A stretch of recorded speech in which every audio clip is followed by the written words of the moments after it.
Solo levelling next part.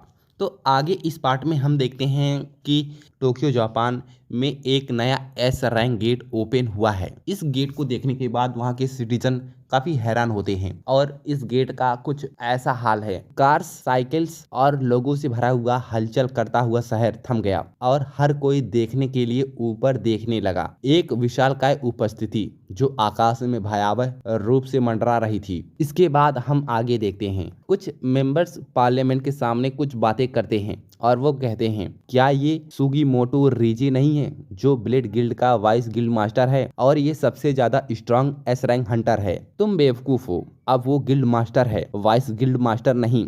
गोटो रियूजी के साथ Jeju island के दौरान blade guild 7 S rank Hunter को खो चुका है ना? हाँ, मैंने सुना है, क्योंकि वे चेयरमैन मासुमोटो की जाल में फंस गए और उनके प्लानिंग की वजह से वो सभी मारे गए। हाँ, मैंने सुना है। ऐसा इसलिए था क्योंकि वे चेयरमैन मासुमोटो की कुटिलता योजना को अंजाम दे रहे थे। ठीक है, उनके पास एस रैंक का एकाधिकार था, इसलिए उन्हें इसका हक है। ब्लेड गिल्ड के दिन अब गिने चुने रह गए हैं और आगे उस गिल्ड के मेंबर बात करते हैं। कौन जानता है, अगर हम अपने पत्ते सही से खेलते तो हमें जापान में सबसे बड़ा गिल्ड बनने का मौका मिल सकता था। और आगे वो उन ऑफिसर को खतरनाक नजरों से देखते हैं, जिसकी वजह से वो उनके बारे में जो बुराइयां कर रहे होते हैं वो वापिस चले जाते हैं अपने काम धंधे पर। इसके बाद वो उनका एक गिल्ड मेंबर कहता है वे हारने वाले लोग पहले हमारी आंखों में देखते भी नहीं थे, लेकिन अब जब मिस्टर गोटो चले गए हैं तो वे घमंडी हो गए हैं, है ना?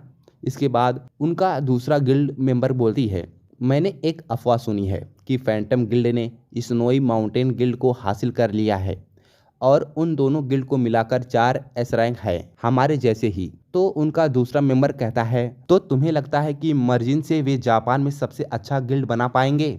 इसके बाद हम देखते हैं और उनमें से एक कहता है, अगर हर गिल्ड अपनी ताकतें मिला ले तो वे भी हमारे सामने मुकाबला नहीं कर पाएंगे। हंटर एसोसिएशन ने अभी तक कुछ भी क्यों नहीं किया? एक एस रैंक गेट टोक्यो में खुला है और तुम मुझे अब बता रहे हो कि एसोसिएशन के पास कोई रास्ता नहीं है? हमें सच बताओ। और वो हंटर चेयरमैन से पूछता है, हमें सच बताओ, क्या होगा अगर डंजन टूट जाए? फिर क्या होगा? यहाँ तक कि एस रैंक हंटर्स भी एक एस रैंक गेट को साफ करने के लिए काबिल नहीं है। लेकिन दूसरी ओर नेशनल लेवल के हंटर्स, तुमने आज जापान के सभी मेन गिल्ड को बुलाया है, इसलिए प्लीज हमें साफ साफ बताओ। हम सभी ने देखा है कि जेजू आइलैंड पर क्या हुआ है, या बिल्कुल साफ है कि आगे क्या होगा? तो आगे हम देखते हैं संग जिनवू कार ड्राइव करता है और वो अपने मन में सोचता है, मुझे यकीन नहीं हो रहा है कि मैंने 100 लेवल पार कर लिया। अब मैं 101 लेवल पर हूँ। अब आगे देखना है कि 102 लेवल पर क्या होता है। मैंने जब 100 लेवल को पार किया था तब मुझे कार्टनेट टेम्पल की मिली थी और मेरी सभी स्किल लेवल अप हो गई हैं। और आगे वो कहता है, मैं ये देखने के लिए काफ़ी एक्साइटेड हूँ कि 101 लेवल पर क्या होता है। मुझे विश्वास नहीं होता कि जिन्हों खुद को कैसे संभाल रहा है। ये अच्छा है कि वो एक वाइस गिल्ड मास्टर है जो इतना मोटिवेट है, लेकिन हम निश्चित रूप से गोल्ड हैं। और आगे हंटर चाह संग जिन्वू को देखने के बाद अपने चेहरे पर टोपी डालकर वहां से निकल जाती हैं दबे पैरों। और संग जिन्वू अचानक उसके सामने आ जाता है। उसे देखने के बाद हंटर चाह की चीखें निकल जाती हैं और वो कहता है कि तुम मुझसे दूर क्यों भाग रही थी? और आगे संग जिन्वू पूछता है, और तुम मेरे ऑफिस के पास क्या कर रही हो? हंटर चाह कहती हैं, वेल, मैंने अपनी कार तुम्हारी पार्किंग में छोड़ दी थी, इसीलिए। संग जिन्वू कहता है, ओह, मैं भूल गया कि उसने अपनी कार यहाँ छोड़ी थी, क्योंकि हमने पिछली बार शैडो एक्सचेंज का इस्तेमाल किया था। और आगे हंटर चाह कहती हैं कि क्या तुम फ्री हो? और आगे वो उससे एक क्वेश्चन पूछती हैं, तुमने सुन यूं के साथ फोटो क्यों ली? क्या वो अब वाकई आपके साथ काम करती है? अगर नहीं तो उसे क्यों काम पर रखा है और मेज को क्यों नहीं? क्या एस रैंक ए रैंक से बेहतर नहीं है? क्या आप दोनों को डेट कर रहे हैं? और आगे हंटर चाह अपने मन में सोचती हैं, मैं क्यों पूछ रही हूँ? क्योंकि मिन ब्यूंगू चाहता था कि मैं तुम्हें एक मैसेज भेजूं तुम्हारी पावर्स के बारे में। चलो ऊपर की ओर बात करते हैं। और हम देखते हैं हंटर चा संग जिन्वो के ऑफिस में पहुंच जाती हैं और वो कहती हैं, यहाँ कोई क्यों नहीं है? और संग जिन्वो कहता है, क्योंकि वाइस गिल्ड मास्टर अभी बिजनेस पर है। और आगे संग जिनवू कहता है, हंटर चा, मिन ब्यूंगू ने आपके पास मेरे लिए क्या मैसेज छोड़ा है? हंटर चा कहती हैं, उस दिन मैंने एक आवाज़ सुनी, प्लीज़ उसे कहो, उसे अपने अंदर छिपी शक्तियों से सावधान रहना होगा। किसी ने मुझे अंतहीन अंधेरे से बाहर निकाला, लेकिन मैं अब खुद नहीं थी। मैं अभी भी होश में थी और मेरी आत्मा चेतना अभी भी बरकरार थी। लेकिन मुझे ऐसा लग रहा था जैसे मैं एक गुलाम बन गई हूँ और केवल उसकी सेवा करने के लिए दोबारा से जिंदा हुई हूँ। लेकिन सबसे डरावनी बात यह है कि मुझे उनकी सेवा करने में खुशी महसूस हुई थी। और आगे हंटर चा कहती हैं, तुम्हारा क्या मतलब है?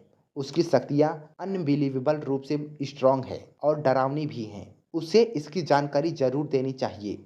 याद रखो कि संग जिन्वो की असली सेना है। और हंटर चा बोलती हैं कि उसकी असली सेना। और आगे हम देखते हैं कि हंटर संग एक नए गेट के अंदर होता है और वो हंटर चा की कही हुई बातों के ऊपर गौर करता है। और वो कहता है, मैं सरप्राइज हूँ क्योंकि उसने जो कहा था वो सच है। किसी भी तरह मुझे अपनी शक्तियों के सोर्स का पता लगाना होगा।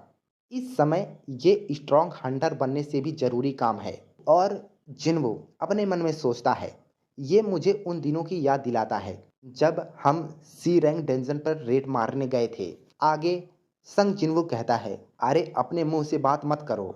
और अब हम आगे देखते हैं। जिन्वो कहता है, आपके शैडो सोल्जर्स स्वयं आगे बढ़ सकते हैं, तो क्यों ना आप अपना काम खुद करें और सारा काम उन्हें करने दें। इसके बाद संग जिन्वो कहता है, मैं ऐसा नहीं कर सकता। मैं जितना दूर रहता हूँ मुझे उतने ही कम एक्सपीरियंस पॉइंट मिलते हैं और जब मैं नहीं देख रहा होता हूँ तो ये लोग क्या करेंगे ये कोई नहीं बता सकता। वैसे आपकी सिस्टर कैसी है? उसने बहुत कुछ सहा है। आगे संग जिन्वो कहता है, डॉक्टरों ने कहा है कि उसे फिलहाल आराम की ज़रूरत है। मेरा सबसे भरोसेमंद शैडो उसकी देखभाल कर रहा है, इसलिए वो सुरक्षित है। इसके बाद संग जिन्वो, इसके बारे में सोचने के लिए आओ, मुझे उसकी जांच करनी चाहिए। इसके बाद वो अपनी आंखों को बंद करता है और अपने सेंस को शेयर करता है। और संग जिन्वो कहता है, इस इफेक्ट के साथ मैं देख सकता हूँ कि मेरे शैडो सोल्जर्स क्या देखते हैं। चलो देखते हैं कि जिन्हा अभी क्या कर रही है। और वो उसके अंदर देखता है और वो किसी के बारे में बात करता हुआ वहाँ पर एक पर्सन दिखाई देता है। वो कहता है, तुम्हें हमारे देश के महान राजा के रूप में अपना सम्मान बनाए रखना चाहिए। इसके बाद हम उसके ड्रीम में बेरू को देखते हैं। इसके बाद संग जिन्वू दो तीन शैडो के अंदर झांकता है और वो कहता है, जिन्हा गहरी नींद में सो रही है, तो यही कारण है कि बेरू ने अजीब बातें करना शुरू कर दिया है। क्या उसे टीवी ड्रामा देखना पसंद है? और आगे हम देखते हैं वो किसी दूसरे के शैडो के अंदर झांकते हैं। वैसे मुझे दूसरों पर भी जांच करनी चाहिए। अब इसके बाद वहां पर कुछ अजीब होता है। संग जिन्वो में हंटर चा के शैडो के अंदर झांकता है और वो उसे नहाते हुए देखता है, जिससे उसकी आंखें खुल जाती हैं और वो चौंक जाता है। अब जिन्वो उससे पूछता है, क्या आप एक पल के लिए झपकी ले रहे थे? और संग जिन्वो अपने मन में सोचता है, मुझे इसके लिए माफ़ी मांगनी चाहिए। शायद मैं उसके लिए रात का खाना या कुछ और खरीदूं। आगे जिन्वो कहता है, वैसे सर, क्या आपने खबर सुनी है कि शिंजुकू में एक एस रैंक गेट बनाया गया है और यदि उसे 3 दिनों के भीतर बंद नहीं किया जाता तो एक डंजन ब्रेक हो सकता है। मैंने सुना है कि जापान दुनिया भर से हंटर्स की भर्ती कर रहा है। क्या उन्होंने अभी तक आपसे कांटेक्ट किया? संग जिन्वो कहता है, क्या इसे बने हुए इतना समय हो चुका है? हाँ, मुझे फ़ोन आया था, लेकिन मैं अभी भी इस पर विचार कर रहा हूँ क्योंकि मेरे पास और भी ज़रूरी काम है। अब संग जिन्वो अपने मन में सोचता है, सिस्टम से ही एक इनविटेशन। मैं हैरान हूँ कि मुझे यहाँ से किस तरह का उत्तर मिलेगा। और आगे वो कहता है, वास्तव में क्या है? क्या आपको नहीं लगता है कि अब समय आ गया है कि आप मुझे बताएं? वो सिस्टम से बात करता है, खैर अब तो केवल एक दिन ही बचा है, इसलिए मैं जल्दी ही सच्चाई का पता लगा लूँगा। और वो वहाँ से चला जाता है और वो जिन्वो से कहता है, अगर तुम्हारा खाना खत्म हो गया है तो चलो, हमें काम करना चाहिए।